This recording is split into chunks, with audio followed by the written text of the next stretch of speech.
All right, we're going to talk about 0 and 1. I'm just going to read from your textbook. So, although the Alexandrian astronomer Ptolemy used the symbol 0, an abbreviation of a word meaning nothing. So 0 is just the symbol, means nothing.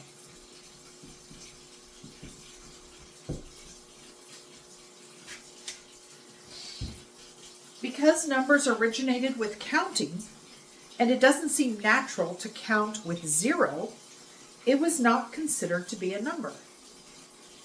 The counting numbers, also called the natural numbers, begin with 1. So the natural numbers in math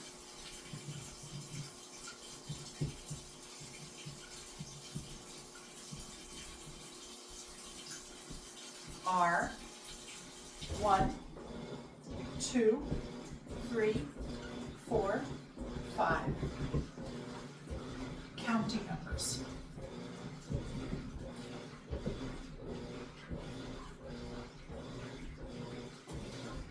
They're called natural because before mathematics was even invented, it was natural to count things.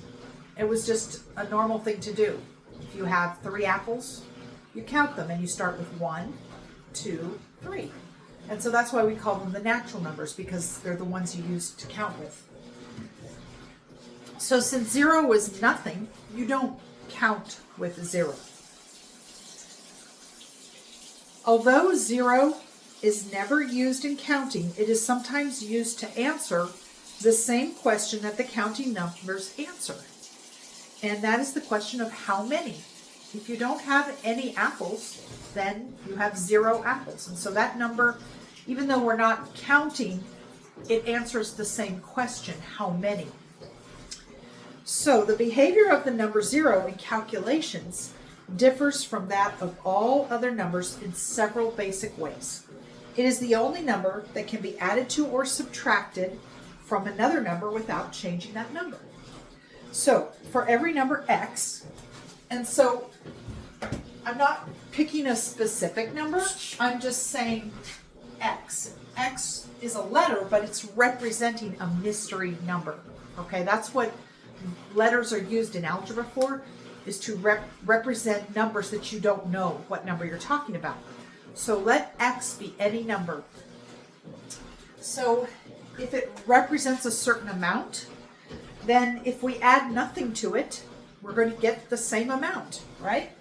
So x plus nothing, or 0, is always going to equal x. Now, it is the only number that, regardless of what number it is multiplied by, always gives the same result, 0.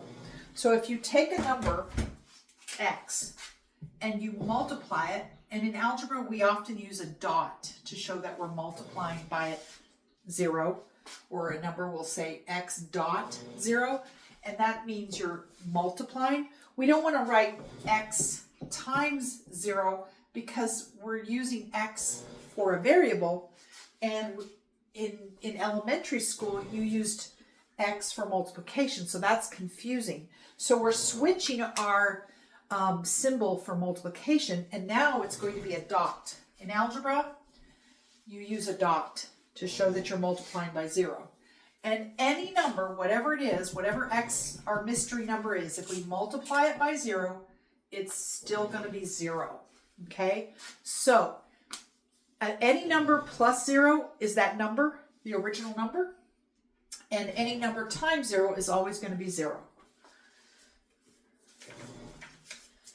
So, if x is a counting number, such as 5, it is easy to see why 5 times 0 equals 0. Because, think about it, what does multiplication mean?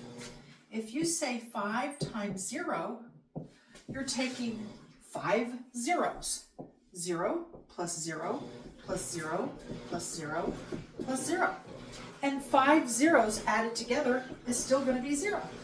So you can see why this statement here makes sense. Now,